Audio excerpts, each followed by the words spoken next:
Hi everyone, this is Randall with Carter Hill Honeybees. In today's video, I'm going to show you one of the many benefits of having new colonies on standby ready to go. In my best production yard, I have a colony up there that's hopelessly queenless. I checked it yesterday, there's no brood whatsoever in it. But yet there's a lot of bees still in there, and even though they're queenless, they've actually filled 2 mediums full of honey.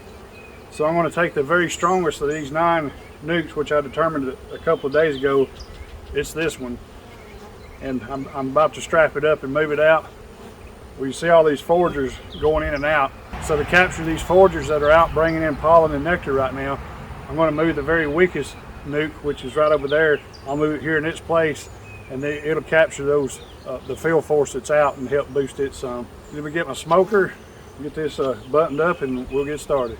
So the first thing I got to do is ratchet strap this box together. I've got it configured with 2 deeps, and this is practically full. So the 2 things I'll get to do is combine it, and I'll also get to check and make sure this one's not going to swarm on me. So I'll get to accomplish those 2 feats at one time.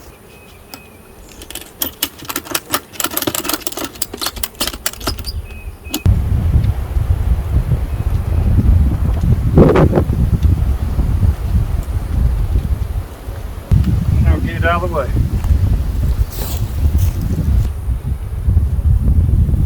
Here I've got that weak nuke in its place, and now the field force can come and go right in this and help boost this one. So we'll load up the other nuke and secure it, and we'll head to that yard.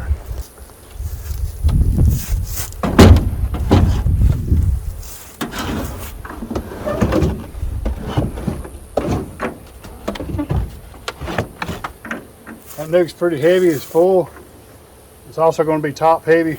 It'll be important to strap it down to secure it, or else it's going to turn over before I even get out of the driveway.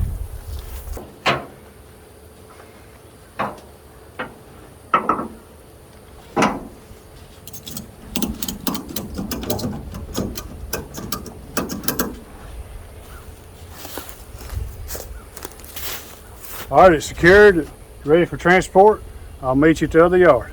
Okay, we've made it up here. I've got the nuke unloaded here. This is the colony in question. This colony's hopelessly queenless, but there's a lot of bees in there. I wouldn't do this if there wasn't a lot of bees in there. The bees are healthy. For whatever reason, the queen is gone.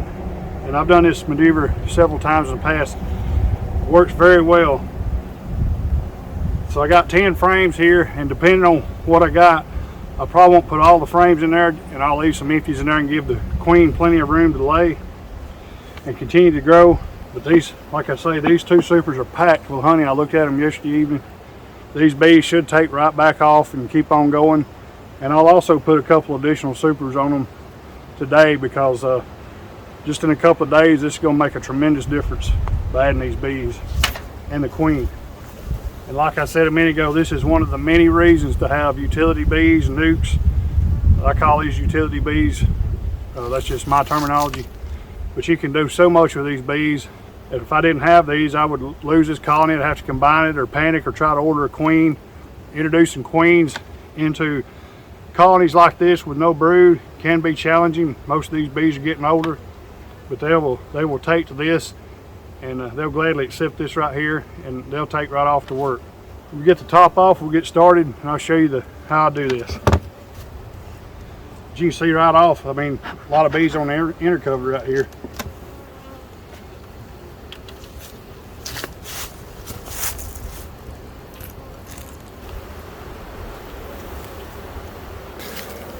But I'm going right to the middle, and as you can see, it's absolutely full of honey, and the other side's the same way. So all 9 frames are just like that right there. And already I can hear that roar. It's really amazing to me that they're producing like this, queenless. And I have seen this way before, but not too many times. So there's a frame out of the bottom, medium. Now if they had a queen, that whole section right there should be brood, but it's not. As you can well see, it's full of honey.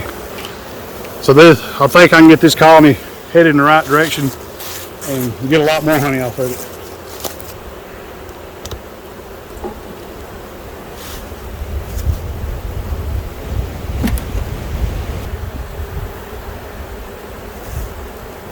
go ahead and remove frames, and I am going to scan once more to make sure that there's no eggs or anything that for some reason I didn't miss this queen.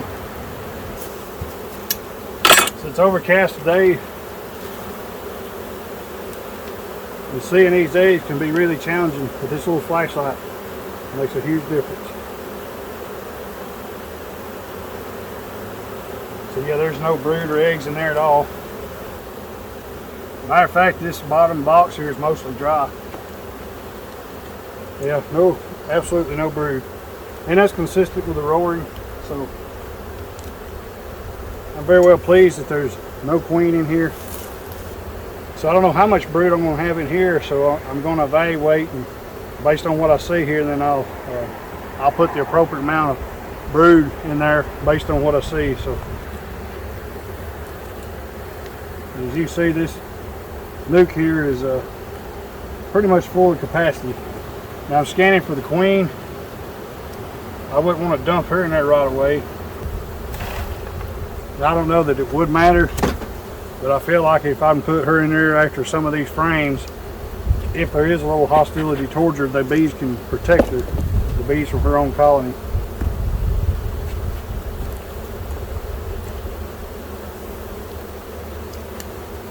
So right there's a frame of honey.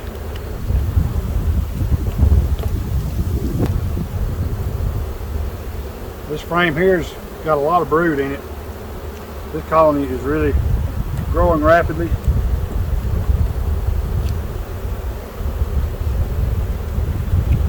That's a beautiful frame of brood right there. Beautiful frame of brood. That's about as textbook as it can get.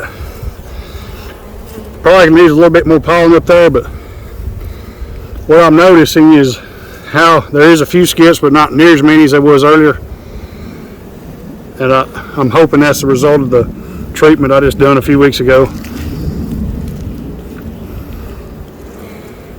But that's a very nice frame of brood right there.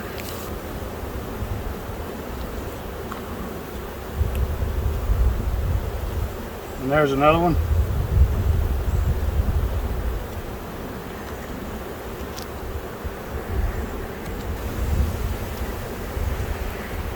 So here's a frame of resources. I'm just going to shake those bees down in here.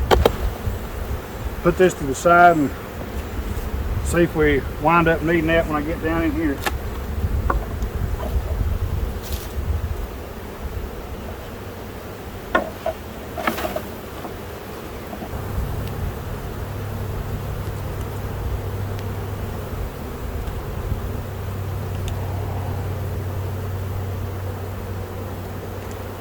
So this is a frame of emerging brood, and it's getting filled with eggs already.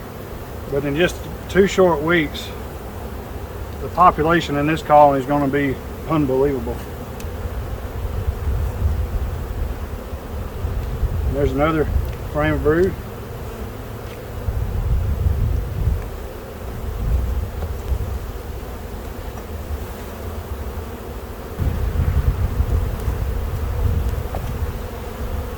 So far I've seen absolutely no aggression from any of these bees towards each other.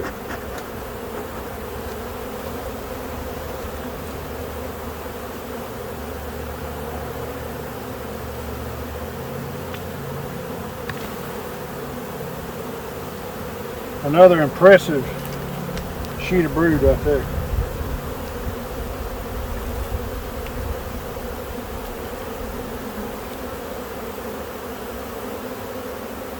So basically got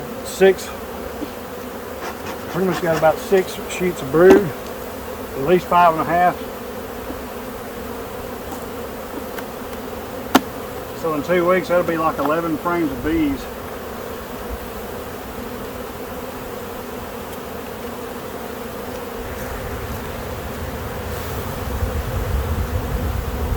So right there was one queen cell that had an egg. That's the only one I saw in the whole box. So yeah, there's probably a week and a half from swarming.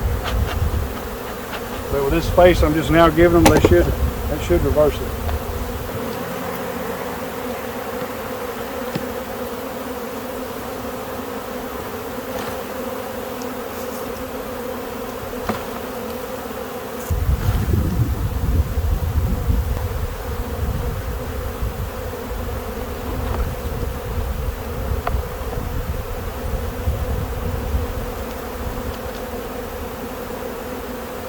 So I'm trying to find me a couple of good empty frames of worker comb or deep brood here that they can go ahead and fill up with eggs. That'll buy me a little time.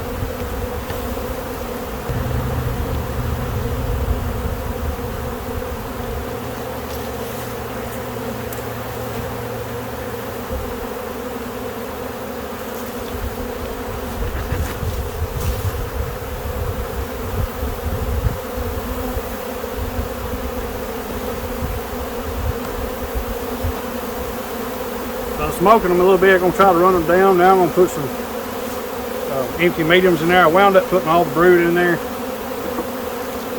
It's gonna be just, it's gonna work out pretty good. This is a real good yard, so I'm gonna try to optimize the population here. I feel I'm pretty safe from swarming, so I'm not a bit afraid to put that much brood in there on top of those bees. I'm gonna give them the room to work. So here I'm clearing out enough room to put this super down on there. I'm going to try to minimize mashing any. I know I'm going to mash a few. When there's this many bees, there's not much you can do about it. Now they'll be able to move up in here and rear brood. So this is going to be like putting 5 deeps. So I basically just put 7 deeps. You figure all this up, there'll be about 7 empty deep frames in there that's ready to rear brood, which will easily buy me a couple of weeks. The apple trees are right in the middle of their bloom now, so 2 weeks from now the colonies should be a lot less inclined to commit to swarm, and that's all the time I need. Then they're going to turn their attention to going ahead and storing some honey. So since I feel confident about that time, I'm going to go ahead and put my excluder on now. I'm not going to do my other production colonies this way for about another week, but because I just done this and I bought that time, I can go ahead and put it on this one, and that'll save me having to shake this colony down when the time comes.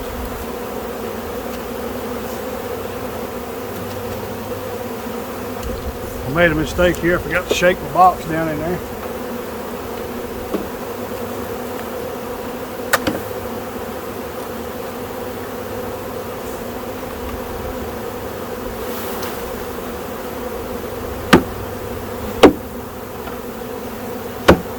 So there's the bees that was in the box. I don't know if the queen's in there or not. Hopefully she was on one of those frames. There's so many bees here it would be hard to tell. I don't see her on this bottom board. So I did spill a few on the ground, and I'll look carefully, make sure she's not down here. So I don't see her, we should be good to go. Knock any bees off the excluder. If you ain't careful, the queen can sneak up on the top side of the excluder, and then all this will be a waste of time. Alright, so there goes my excluder. She's not there. Here's an empty medium. So there's another empty medium. So there's a third empty medium. So I've now put a total of 4 empty mediums on here. And the only reason I'm doing that is because there's so many bees, and we're past the danger of any severely cold weather, so the bees can easily manage the temperature in this compartment here.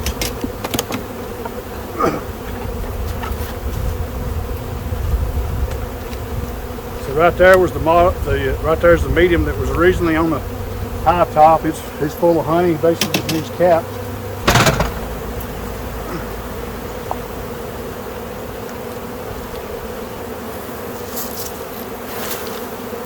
So you see me dump the bees off the inner cover on the front. Now that I've got all this put together, any bees outside of these supers now, you want to make them come in the entrance. Reason being, you don't want to let that queen in up here. Then all of a sudden your brood nest will be up here instead of down there, and that's where you want it. Tremendous amount of bees in this colony now. I've got a little hole right here. I'm going to tape that over, at least for a little bit, and I'll put something there. I don't want the possibility of a queen going in there. For instance, if this colony was to supersede, queen went out on the mating flight, you know, she might come in and find this hole and go in here instead of the entrance down below. But what I will do is bring me an extra box and swap these boxes out next time I come around. So there it is, the task is complete. So once again, this colony was hopelessly queenless. I pulled all their frames out, they're sitting over there. Took that double nuke, put its 10 frames in here, 8 frames. Basically, that leaves about 2.5 deeps where the queen can start laying and expand. Plus I added this empty medium that's drawn out so she can expand up here and fill this as well. So there's one empty medium, and then I put 3 empty mediums up here. As many bees as there are, they're going to gather nectar very quickly, so they need a place to put it. We're past any major cold snaps now, so I'm not worried about the bees managing the temperature of this, and plus there's no brood anywhere up here. And then here's the original 2 supers. They're full of honey. There's no brood in them, although they're just starting to cap a little of it. I mean, it's just now April 11th. I can't imagine not getting, you know, this just goes totally south. I cannot imagine not getting 6 to 8 supers off of this year, because this yard's done got a lot of honey on to start with. But believe it or not, this time tomorrow or a couple of days, I can come back up here. This chaos will all be settling down, and there'll be a tremendous workforce going in and out of here. That's how I deal with a queenless colony, a queenless production colony that's making honey, that has hope. This is a great reason to have nukes around. So I just saved this colony and I've turned it from a loss to an asset, a gain. But I'm pretty confident that this will work out. I've never had it to fail. So I feel very confident this is going to work and produce well. Well, I appreciate you for joining me today for this video. Never stop learning, and we'll catch you on the next one.